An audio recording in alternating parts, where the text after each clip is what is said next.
All right, I'm the flatratemaster, and apparently I'm a Matco paid shill. All right, so every now and then I get these kind of comments, and so let's go into the comment first. I did a video on a Matco tool, and I got a comment that the only reason I do Matco tools is they must pay me. Wow, just crazy. I've spent tens of thousands of dollars to buy Matco tools. They have never sent me a tool. They've never paid me to do anything. I bought this toolbox, I bought that toolbox. Every bit of Matco tools I have, I paid for. And being accused of them paying me is just ridiculous. What we're going to talk about though is how this channel makes money, what I will and will not do as far as this channel for money. So first off, I actually don't take any income from the channel. The channel income that comes from, and I will tell you my revenue sources. Ad revenue on Google, a little bit of money from Amazon affiliates. Thank you for those that do that. Every now and then, well, twice, I get a paid ad, and wow, that's it. There's ways I could make more money and monetize more, but I don't. My income is from fixing cars. I use the money I make from flatratemaster to put back in the media company to, well, make more content, buy equipment, buy tools to review. Getting into that topic, I've gotten accused, there was a comment the other week on a Milwaukee tool review that, oh, all the, sponsored Milwaukee content creators obviously got their new tool because 4 of them came out. That's how that works. Now let's talk about tools provided by manufacturers to content creators. And Jay's 2 Cents and Gamers Nexus put it really well in a video they did several years ago. And if you're not, they're tech tubers, but when you get a product, let's say Milwaukee sends me this tool, they sent it to me. Not only is it a tool, it's an obligation. If you don't fulfill your obligation of creating content around a tool, they're going to stop sending you stuff. Now might be a good thing or a bad thing depending on the company you're dealing with, but my point of that is when a company sends me stuff, they expect content on it.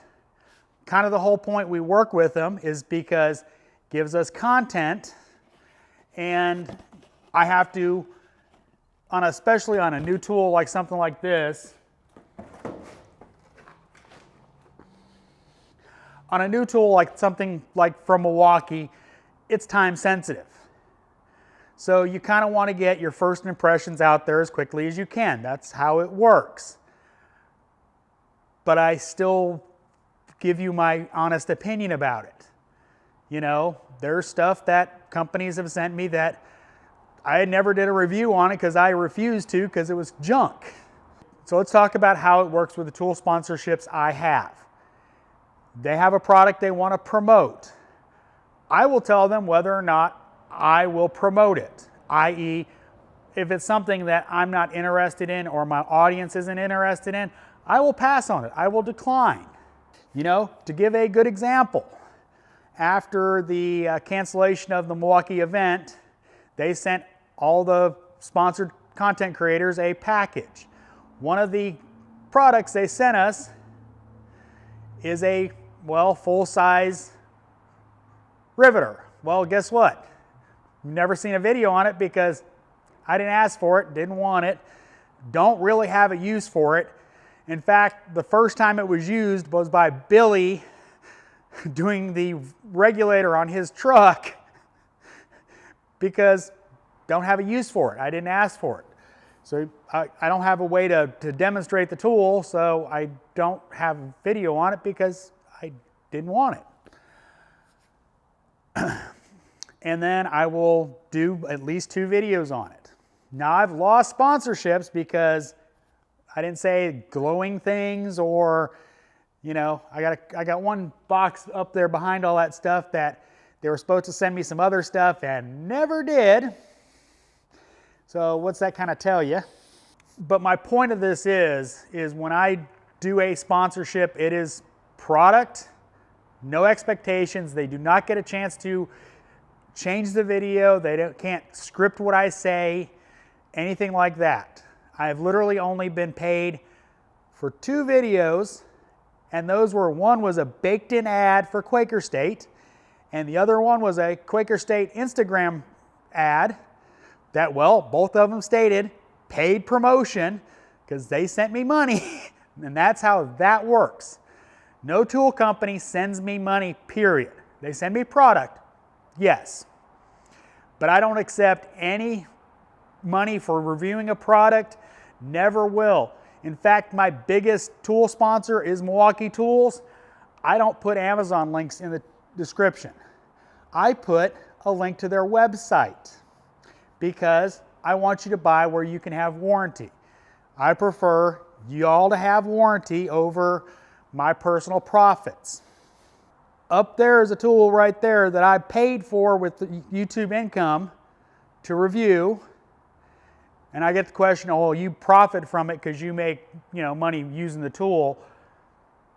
9 times out of 10, I have something to do what I am doing.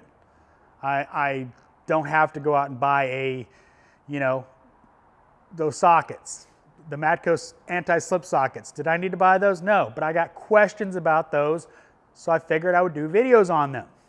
That's how content creation works.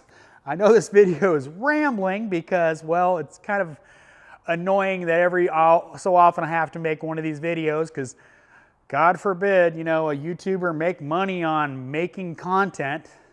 I mean, it's, that clock's wrong. It is, oh, 8:45, 8:50, and I'm at the shop still. But that's how I make the videos that you see, is either they send them to me and I give my honest opinion, regardless. If I think it's junk, either it's not getting a video, or, you know, there's a certain ratcheting open-end wrench that I will never deal with. Let's talk about that real quick. There's 2 things that are shady that manufacturers do that I will not participate in. And that is pay to play. That's where, oh, you pimp this tool and we'll give you a link and affiliates and you'll get money from those sales. Now, I do that with Amazon, but I doing it to the manufacturer is basically trying to buy your opinion on it, you know, because some of those tool companies with the affiliate links are well above what anything Amazon would ever pay. I mean, I get pennies on a tool versus 10, 20%, just saying. And the other thing that companies will do is, oh, you buy it on Amazon and after you do so many videos on it, we'll reimburse you. Nope, I'm out. I don't do that kind of stuff. I don't want any influence of my, you know, content. If any of my companies decide that they don't want to deal with me anymore, oh well. You know, if I find a tool interesting, I'll buy it. That's why I have the YouTube money to spend, because it allows me to do that. So I hope this answers those questions. As always, thanks for watching. I am the Flat Rate Master.